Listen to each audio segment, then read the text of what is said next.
नमस्कार. टॉप 18 मराठीमध्ये आपल्या सर्वांचं स्वागत आहे. आज आपण वेळापूर येथे आहोत. वेळापूर आहे रामजी कश्यप.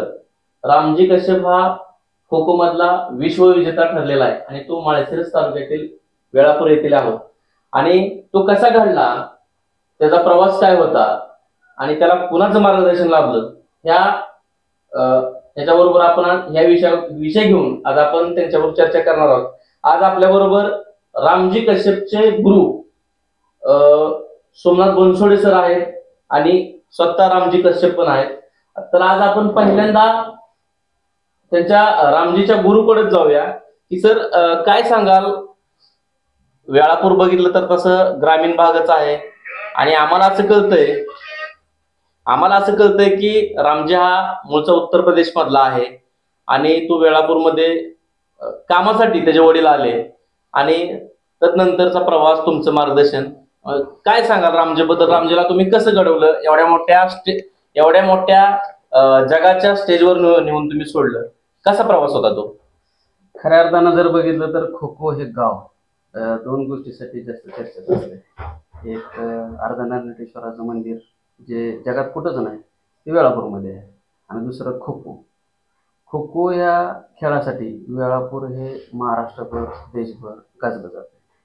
त्यात आमचे जे गुरुवर आहेत, जाधव याने सर असतील, रामभाऊ दत्तो असतील, शिवाजी जाधव सर असतील. नंतर आता त्यांनी जी काय प्रवास चालू ठेवला तसंच आम्ही कंटिन्यू केला आता. त्याच्यानंतर आता माझ्याबरोबर आहेत सतीश कदम सर. त्यांच्या माध्यमातून आम्हाला विद्यार्थी मिळतात. खरं श्रेय आम्हाला जर मिळत असेल खो खोसाठी तर English school Velapur. English school Velapur म्हणजे त्या शाळेत पण मी पण शिकलो, माझी मुलंही त्या शाळेत आहेत, रामजी पण त्या शाळेत शिकला. त्यांनी जी 4वीत असताना जी काय आम्हाला एक मुलं देतात, एक बॉडी स्ट्रक्चर बघून की बाबा हा खो खोसाठी हाईट, बॉडी, वजन वगैरे बघून की बाबा हा खेळासाठी चांगला आहे, त्या माध्यमातून ती मुलं सिलेक्ट करतात. आणि ती मुलं आम्हाला परत आम्ही खो खो मैदान आहे आमचं, पालखी मैदान, तिथं आम्ही त्याच्यावर काम करायला चालू करतो शिक्षकाच्या आणि मदतीनं. आम्ही मग आमचं एक मंडळ आहे, अर्धनारेश्वर क्रीडा मंडळ खो खोचं. मग त्याच्या माध्यमातून आम्ही खेळतो. रामजी कश्यप हा त्याच माध्यमातून माझ्यापर्यंत, आमच्या मंडळापर्यंत आलेला हा खेळाडू आहे. परंतु बघा, महाराष्ट्रामध्ये अनेक विभाग म्हणू किंवा अनेक स्तर म्हणू, त्या स्तरामध्ये मग ते स्तर समाजकारणाचा असेल, राजकारण असेल आणि खेळ पण असेल. परंतु महाराष्ट्रामध्ये पण अनेक खेळाडू या मातीत तयार झाले. परंतु आम्हाला कुठंतरी जाणवतं की उत्तर प्रदेशमधनं एक माणूस येतो आणि वेळापूर सारख्या ठिकाणी छापडी गोळा करतो, आपल्या पोटासाठी, उदरनिर्वाहासाठी येतो. आणि तुम्ही गुरु म्हणून त्या माणसाच्या मुलाला एक गुरुची जी नजर असती त्या नजरेनं तुम्ही सिलेक्ट केलं आणि आज त्याला त्या अगदी जगाच्या स्टेजवर तुम्ही नेऊन ठेवलं. परंतु असं काय वाटलं रामजीकडे की तुम्ही त्याला सिलेक्शन करावं आणि एक त्याला शिष्याची शिकवण द्यावी? त्याच्याकडे असे काय गट्स पाहिले तुम्ही? रामजी कश्यप हा इयत्ता 5वीत असताना जाधव NS सर आहेत आमचे, नारायण जाधव सर, शिवछत्रपती अवॉर्ड आहे. त्यांनी पहिल्यांदा त्याला रामजी कश्यपला सिलेक्ट केला. त्याची बॉडी स्ट्रक्चर किंवा त्याचं पळणं किंवा काय असेल, मग त्यांनी पहिल्यांदा त्याच्यात आणला त्या फ्लोमध्ये खो खोच्या. मग त्यांनी त्याला प्रेरित केले की बाबा तुला खो खो खेळायचं आहे, कारण खो खोचे वातावरणच आहे ना, आमच्या गावात दुसरा गेम चालतच नाही कुठला. मग माझे विद्यार्थी असतील, माझ्याबरोबर खेळलेले असतील किंवा माझे शिक्षक सहकारी बंधू असतील, त्यांच्या माध्यमातून आम्हाला खो खोचं म्हणजे आमचं वातावरणच आहे खो खो. मग रामजी त्या माध्यमातून आला. ऍक्च्युली रामजी उत्तर प्रदेशचा आहे. मग तो छपडी वगैरे गोळा करतो, असं तसं. शाळेत तशी त्याची कंटिन्युटी अजिबात नव्हती काहीच. मग त्याला फक्त काम करावं, म्हणजे परिस्थिती हालाकीचीच. उदरनिर्वाहासाठी छपडी गोळा करणं, स्क्रॅप गोळा करणं हा त्याचा परंपरागत व्यवसाय आहे. मग तरी पण आम्ही काय करायचो, त्याला संध्याकाळी शाळेत ऍडमिशन आहे त्याचं, गेला तर गेला, नाही तर नाही गेला, असा विषय असायचा त्याचा. मग ती संध्याकाळी आम्ही त्याला प्रॅक्टिसला वगैरे आणला. जाधव सरांच्या माध्यमातून मी याला म्हणजे पहिल्यांदा बघितल्यानंतर मग त्याच्यावर काम करायला चालू केलं.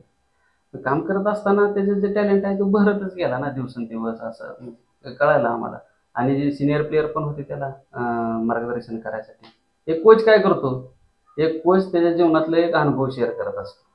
आणि एक कोच सगळ्यात महत्वाचं काय की त्याच्या जीवनात जे आलंय जी काय भोग भोगायला आले ती आपल्या विद्यार्थ्याला भोगायला येऊ नये एवढी त्याची अपेक्षा असते. त्या माध्यमातून प्लेअर घडवणं हे एका कोचचं काम असतं.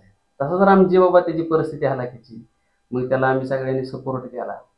सगळ्यांनी सपोर्ट केला असं मी एकटाच नाही म्हणणार, सगळ्यांनीच बऱ्यापैकी सपोर्ट केला. त्याला पॉलिश करत करत करत गेलो आणि तो पहिले 14 नॅशनल खेळला, 17 2 खेळला, 18 2 खेळला, ओपन खेळला, खेलो इंडिया खेळला. मग त्यातून तो भरत गेला, त्याला एक्सपिरियन्स पण भरपूर मिळाला. त्याच्यातून तो घडला रामजी देशमुख. गुरु असलेले सोमनाथ सर म्हणतायत की शिष्य काय असतो, की बाबा इतर क्षेत्रामध्ये बघितलं तर मी ह्याला घडवलंय, या नेत्याला मी घडवलंय, ह्या खेळाडूला मी घडवलंय, असे आचार्य सरांपासून आम्हाला काय खेळातलं जास्त माहित नाही, परंतु ते बघत आलोय. परंतु तुमचं मोठेपण आहे, मी काहीच केलं नाही, तो करत गेला, मी फक्त त्याला थोडंसं सांगत गेलो. हा सर बनसोडे सर, हा सुद्धा तुमचा मोठेपण आहे. मी आता जो की चर्चेत असणारा, ज्यानं खरंच एक वेळापूर आणि माळशिरस तालुक्याचं नाव जगाच्या पटलावर नेऊन ठेवलंय, असा रामजी बद्दल आपण त्याला विचारू की बाबा काय वाटलं तुला, वाटत होतं का इतक्या पुढे जाशील, ते स्टेज ते ग्राउंड तुला बघायला मिळेल, असं कधी आयुष्यात म्हणजे तू स्वप्न बघितलं होतं का? मी 5वीत म्हणजे इंग्लिश स्कूलला ॲडमिशन घेतलेलं. तेव्हा फक्त मी म्हणजे ॲडमिशन असं टाकावं म्हणून घेतलेलं. पण तेव्हा हे म्हणजे असं कधी कधी शाळेत जायचो मी. मग आमचं जाधवने सर म्हणजे एक स्पोर्टचा दिवस होता, तेव्हा म्हणजे मी पळत होतो, तेव्हा मग बघितलं असं पळताना. तेव्हा मला बोलवलं, मला म्हणलं तू खो खो चालू करू, म्हणजे खो खो ते येणार आहे का? मी म्हणले सर येतो. मग सर म्हणले प्रॅक्टिसला संध्याकाळी येत जा. मग सरांनी प्रॅक्टिसला मी येतो दररोज, म्हणजे सकाळ संध्याकाळ प्रॅक्टिस चालू केली. ह्याच्यातनंच म्हणजे मी शाळेत कमी पण ग्राउंडवर जादा असायचो. आणि ह्याच्यातनं म्हणजे पहिला माती म्हणजे 2-3 वर्ष प्रॅक्टिस केली चांगली. आणि सरांचा म्हणजे आमच्या घरची म्हणजे सोडत नव्हती खेळायसाठी, काम कर शाळेत जा एवढंच म्हणायचे. आणि असं म्हणजे मॅचला जाताना जाऊ देत नव्हते. मग आमच्या म्हणजे एकदा मॅचला जाताना घरच्यांनी गाडीत बसलेलो, उतरवून घरी नेलता काम करायसाठी. मम्मी पप्पा म्हणजे एवढं म्हणजे कळत नाही मम्मी पप्पांना. मग हे म्हणले काम करत राहा, खो खो तुला काय भेटणार नाही, ह्याच्यात काय होत बी नाही. मग मी गाडीतनं उतरून मला घरी आणलं. परत आमच्या घरी सर आले, जाधवने sir, Soma sir, Javed sir, म्हणजे सगळेजण आले आणि ह्याला पाठवा. मग आमच्या घरचे काय म्हणायला लागले, ह्याला कशाला नेताय, दुसरी पोरं नाही ती का, असे म्हणायचे घरचे, आमच्याच पोराला का नेताय खेळाय. मग सर म्हणले पाठवा ह्याला, म्हणजे ह्याचं पुढं चांगलं म्हणजे होईल, नोकरीला लागेल. मग मी चालू म्हणजे घरच्यांनी सोडलं त्या दिवशी, आणि मी जाऊन इथं म्हणजे बेस्ट प्लेअर असं घेतलेला. मग घरच्यांना म्हणजे थोडेफार असे ते शाळेत बेस्ट प्लेअर घेतलं का? शाळेत नाही, असं म्हणजे खेळ मॅचला गेल्यावर खो खो बेस्ट प्लेअर घेतला. मग थोडेफार असे पैसे भेटायला लागले. मग घरच्यांना म्हणजे घरचे परत म्हणजे काय असे बोलत नव्हते, परत सोडायला लागले. परत 2-3 वर्ष तर आम्ही खेळलो, फक्त म्हणजे तालुका जिल्हा खेळलो, म्हणजे जिल्ह्याला जाऊन आम्ही हारायचो. मग आम्ही जिद्द सोडली नाही, प्रॅक्टिस चालू ठेवली सगळ्या म्हणजे प्लेअर आमचे जे असतील खेळाडू.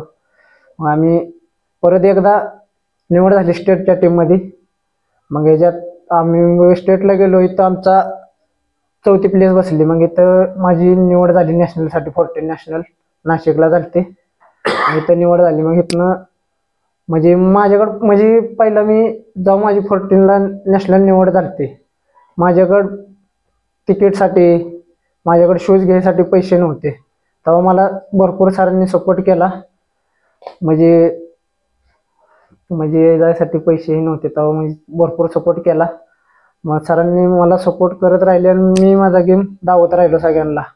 आणि मी भरपूर म्हणजे आतापर्यंत मी 12 नॅशनल खेळलोय, 14 सिनियर असेल, ज्युनियर असेल. आणि कॅप्टनशिप महाराष्ट्राची 4 वेळा केली. आणि आता जे first world cup kho kho झालेला दिल्लीमध्ये, मग इंडिया म्हणजे भारतात टीमकडून खेळलो. मला वाटत नव्हतं म्हणजे मी खेळेल इथपर्यंत, भारतात टीममध्ये माझी निवड होईल असं वाटत बी नव्हतं. पण मातीतला खेळ मॅटवर गेला आणि भारतात टीम म्हणजे 30 दिवसाचं म्हणजे पहिला हे झालं आपला कॅम्प लागलेला दिल्लीमध्ये. मग ह्याच्यात 60 पोरं आलेली म्हणजे प्रत्येक स्टेटमधनं. मग इथं प्रॅक्टिस घेतली, आमचा फिटनेस कॅम्प असेल, सकाळचा फिटनेस, संध्याकाळी खो खो. मग ह्याच्यातनं आमची म्हणजे टीम निवडली. आम्हाला म्हणजे डाएटचा म्हणजे दिल्लीमध्ये गेलो तेव्हा राहायची सोय, मग आपलं डाएट हे असेल, साईवाल्यांनी म्हणजे चांगली म्हणजे सपोर्ट इथे केला. आणि 15 तेव्हा शेवट दिवस टीम निवडायची होती.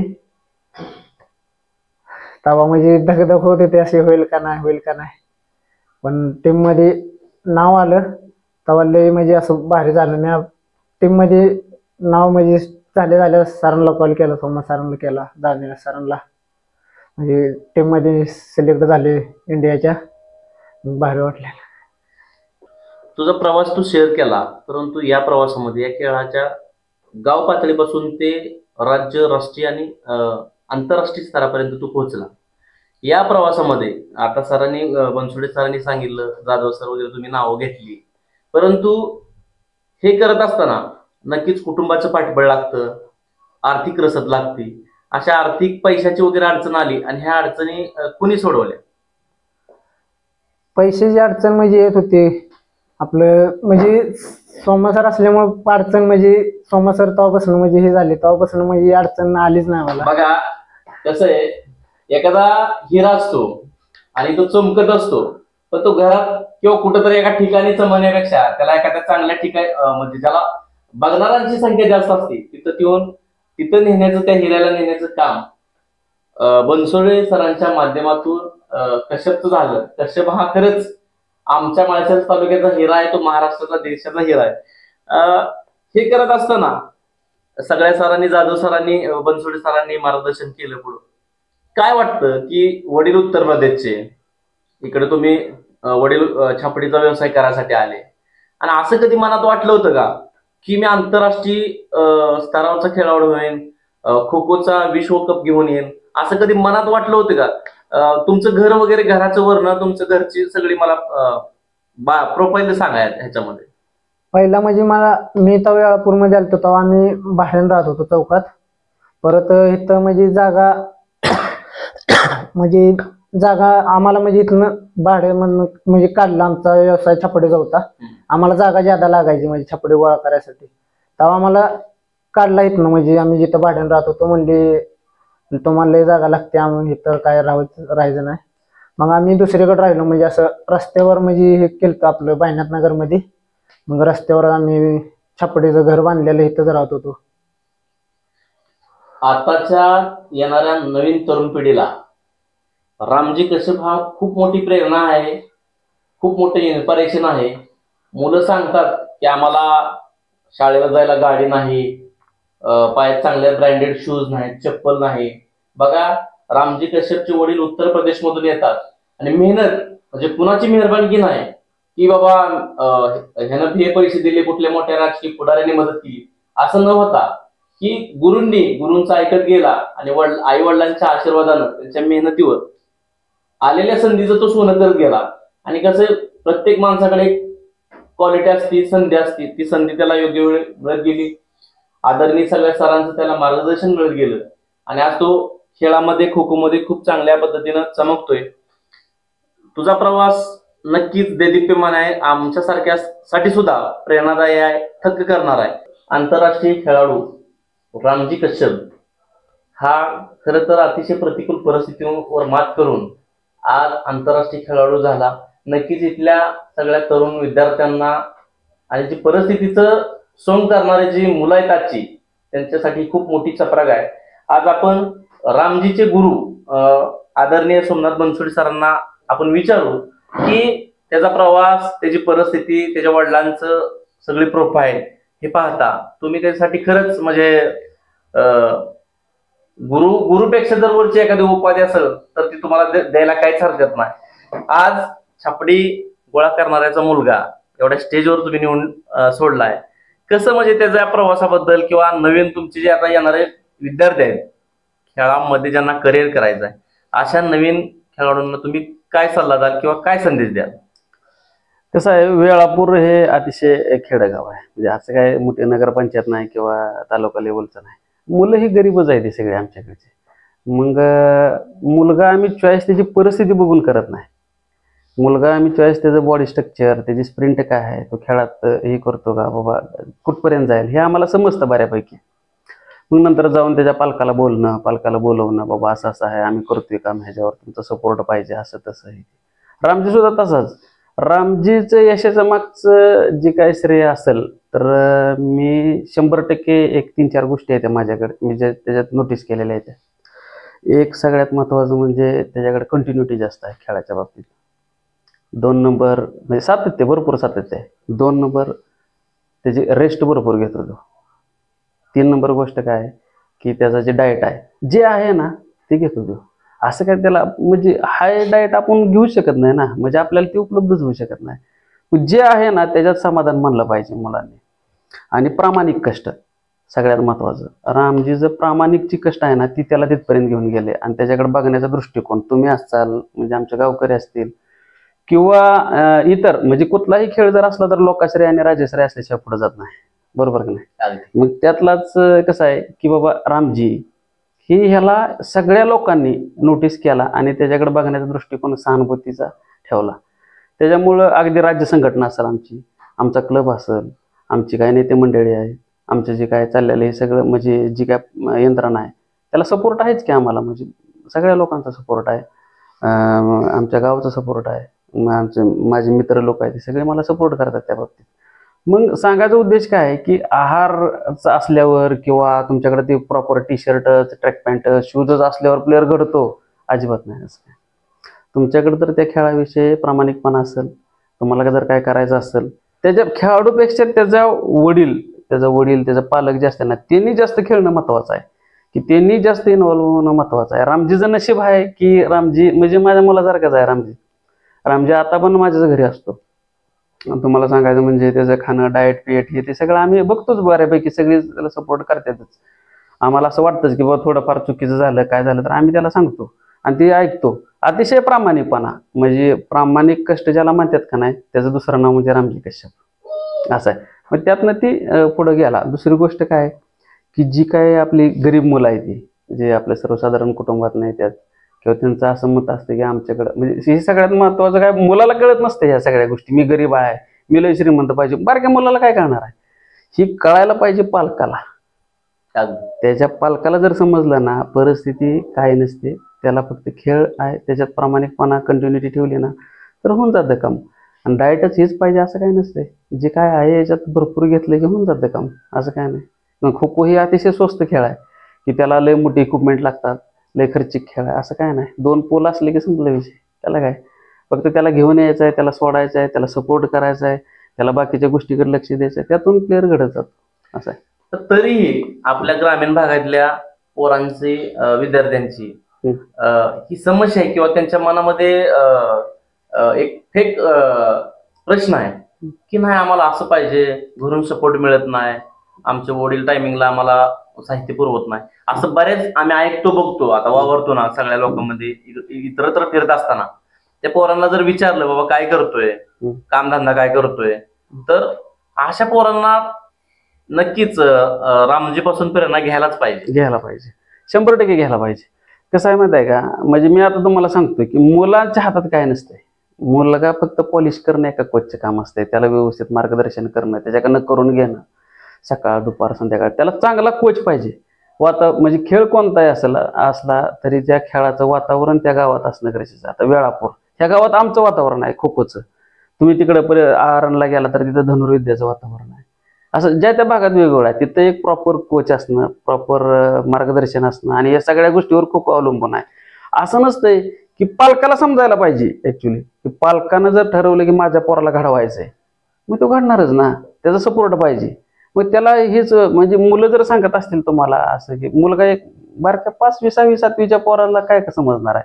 असं नसते खो खो की 10वी 11वीचाच पोरगा खो खो पुढे जातो असं नसते. पोरगा आम्हाला 4थी 5वी 6वीला आला ना तरच ती पुढे जातो खेळ.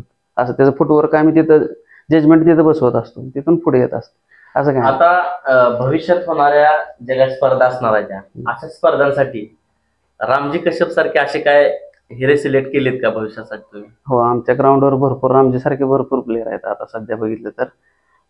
म्हणजे आम्ही आता ह्या वर्षी आमचा जर यशाचा आलेख बघितला तुम्ही तर अंडर 17च्या आमच्या इंग्लिश स्कूल वेळापूरच्या दोन्ही टीम राज्याला सेकंड आहेत त्या, आणि 19ची टीम पण आमची गेलेली, आणि नंतर आमची ह्या वर्षी मला वाटतंय 9 नॅशनल आहेत आमच्या खो खोच्या माध्यमातून. पैकी जवळजवळ ह्या वर्षी आमची 7 मुलं गव्हर्नमेंट रिझर्वेशन कोटा असतो जे 5% खेळाडूसाठी आरक्षण असतं, त्यात 7 मुलं लागली आहेत आमची सर्व्हिसला. अजून एक पोरगा आमचा रेल्वेत लागतोय. नाही. हां, चांगलं आहे आमचं यशाचा आलेख, चांगला आहे एकदम मस्त. आणि एक मुलगा आता जागतिक खो खो महासंघानं जे काय वर्ल्ड कप घेतला, खो खो फेडरेशन ऑफ इंडियाच्या माध्यमातून जो भारतात झाला दिल्ली येथे, त्यात आमचा खेळाडू रामजी कश्यप हा सिलेक्ट झाला. तर त्याला बघून जी काय आमच्या नवीन पिढी आहे ती प्रेरित झाली, आणि आता भरपूर संख्या वाढली आमची खो खो खेळाडूची. धन्यवाद सर. थँक्यू. या ठिकाणी छापडी गोळा करणारा एक व्यक्ती उत्तर प्रदेशमधून येतो. वेळापूर सारख्या शहरामध्ये गावागावामध्ये जाऊन सायकलवरती छापडी गोळा करतो. त्यामध्ये रामजीनं सुद्धा छापडी गोळा केली, आणि आज तो कष्टाचा प्रवास करत खेळामध्ये खो खो मध्ये त्याला रुची येते. घरच्यांचा पूर्ण विरोध असताना घरच्यांना चुकवून फसवून तो ग्राउंडवर येऊन खेळ खेळू लागला, आणि अतिशय वेळापूरकरांनी सुद्धा त्याच्या खेळाची, त्याच्या हिमतीची वेळापूरकरांनी दाद दिली. आपण अपेक्षा करू की प्रतिकूल परिस्थितीवर मात करून एवढा मोठा प्रवास करणारा हा खेळाडू माळशिरस तालुक्यातला आहे. माळशिरस तालुक्याच्या या मुलाखतीच्या दरम्यान माझे इथल्या जे आपण म्हणतो ना, इथले जे लोकप्रतिनिधी आहेत, माळशिरस तालुक्याचे लोकप्रतिनिधी असतील, या भागाचे खासदार धैर्यशील भैया मोहिते पाटील असतील, या विधानसभेचे आमदार उत्तमराव जानकर असतील, जे मोठी लोक आहेत, त्यांनी रामजीला भविष्यातल्या खेळासाठी नक्की सपोर्ट करावा, सगळ्या प्रकारची मदत उपलब्ध करावी.